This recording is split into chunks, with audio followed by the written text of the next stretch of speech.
En 2002, 4 superstars de l'OVW ont fait leur début dans le roster principal.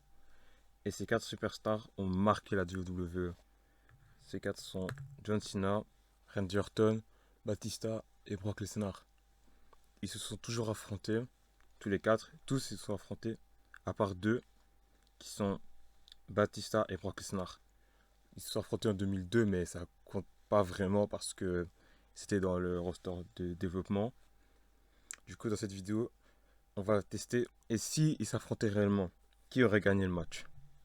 Non, en vrai, on sait pas qui aurait gagné parce que ça dépendrait de l'histoire, mais on va dire, genre, qui est la meilleure superstar entre les deux. On va mettre ça sur 3 catégories, on va les comparer. Donc, déjà d'abord le in-ring, c'est-à-dire qui est le meilleur catcheur dans le ring. Le micro, qui parle le mieux, promo, tu connais tout. Et troisième catégorie, aura, charisme, lien avec le public. On va d'abord commencer par la performance dans le ring, qui est le meilleur catcheur. Et on va d'abord parler de Batista, qui au début n'était pas le meilleur des catcheurs. Alors, par exemple, il faisait pas des très grands matchs. Il faisait surtout mené par les vétérans comme Shawn Michaels et Triple H par exemple. Mais après, quand genre vers 2007-2008, il a commencé à s'améliorer dans le ring et c'est carrément lui qui menait les superstars. Il a fait des grands classiques contre par exemple Undertaker, contre John Cena. Oui, le match à WrestleMania était très bon. Et évidemment contre Triple H. Même son match de retraite était contre Triple H dans un très bon match quand même à WrestleMania 35. Donc du coup oui, Batista était beaucoup amélioré dans le ring à l'avenir. Mais au départ il n'était pas le meilleur catcheur. Brock Lesnar lui par contre était très bon dès le début. Par exemple il a fait des bons matchs au début contre le Rock, le match à SummerSlam où il a pris le titre la première fois. Ce match était bon. Il a fait aussi deux matchs Hell in a Cell contre Undertaker. Et un bon match contre le Big Show, bizarrement, sur Survivor Series 2002. Et tout ça, sa première année. Du coup, juste avec sa première année, il bat déjà une partie de la carrière de Batista en termes d'in-ring. Alors, imagine ses prochaines années. En 2003, il a rencontré son plus grand rival, Kurt Angle. Ils nous ont fait des classiques, comme le Iron Man match à SmackDown et le match à WrestleMania 19. Mais malheureusement, il faut parler de son deuxième run, où les matchs sont devenus moins impressionnants. Parce que lui, en fait, c'est un peu l'inverse de Batista. Batista, il a mal commencé, il a bien fini. Alors que Brock Lesnar, il a bien commencé, mais il a fini moyennement.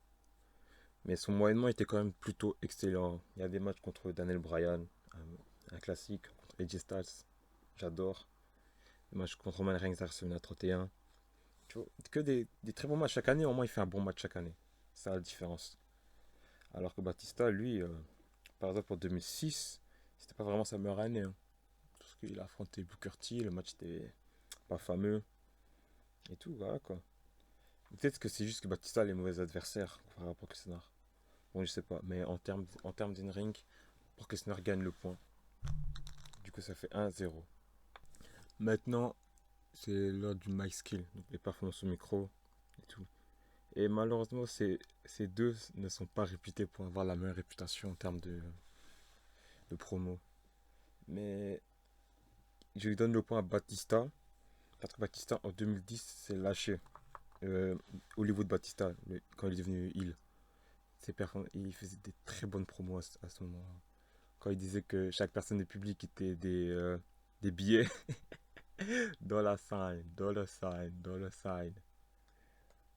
Il expliquait ses raisons pourquoi pourquoi il a attaqué John Cena.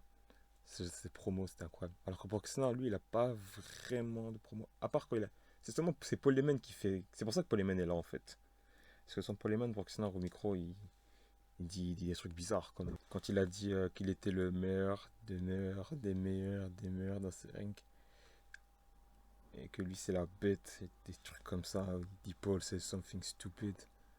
Mais quand il crie avec une voix super aiguë. Ouais, c'est pour ça que pour moi, Batista gagne le point. Même si il a des promos quand même très bizarres comme Basketball don't hold grudges. Weapons are not only encouraged, they are allowed. Ce genre de promo. Mais malgré tout ça, Batista gagne le point.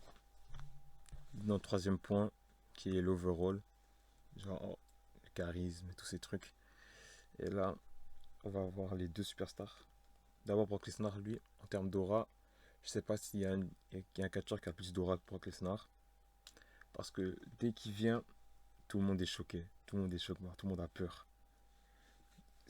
Et le fait aussi qu'il apparaît très rarement lui ajoute beaucoup d'aura. Déjà, juste regarder le corps de Brock Lesnar. Juste avec son corps, sa dégaine, il a déjà énormément d'aura.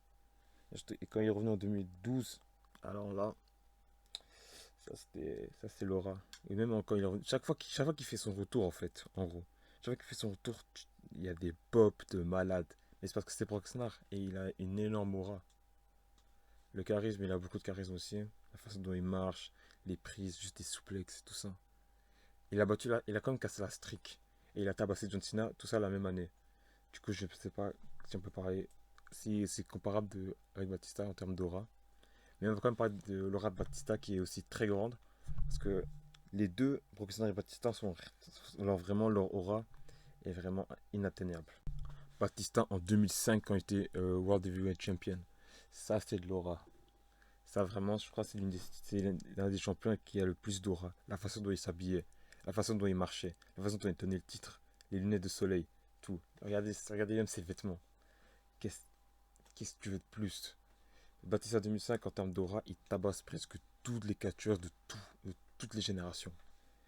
Mais Brock Lesnar a quand même plus d'aura, malheureusement. Du coup, je donne le point à Brock Lesnar. Mais oui, je donne le point à Brock Lesnar. Même en termes d'engagement avec le public et tout, Brock Lesnar est beaucoup. Les fans sont beaucoup. Ouais, Brock Lesnar est beaucoup plus populaire et il a beaucoup plus de charisme et beaucoup plus lié avec les fans que Batista. Même si Batista est très populaire, Brock Lesnar est plus populaire. Du coup, je donne le point à Brock Lesnar. Du coup, ça fait 2-1. Et le gagnant de cette bataille est Brock Lesnar. Même si Batista est une très grande superstar, hein, et je sais pas pourquoi il n'est pas encore Hall of Famer. Ah, à cause du Covid.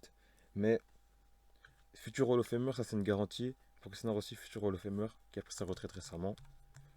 Bonne retraite, Brock Lesnar. Et oui, mais dommage vraiment que ce ne sont jamais affrontés parce que ce match serait incroyable. C'est peut-être l'un de mes plus gros dream matchs. Mais malheureusement, ça n'arrivera jamais. À part si l'Arabie Saoudite paye beaucoup d'argent. Ce que j'espère n'arrivera pas parce que sinon il y aura des os qui vont se briser. Et ouais, Wagner est une meilleure superstar que Batista pour moi. Du coup, merci d'avoir regardé cette vidéo. Commentez votre avis si vous pensez que Batista est meilleur. Commentez ce que vous pensez. Et ouais, merci d'avoir regardé cette vidéo. Likez la vidéo si vous avez aimé. Commentez comme j'ai dit. Abonnez-vous. Et à la prochaine, hein.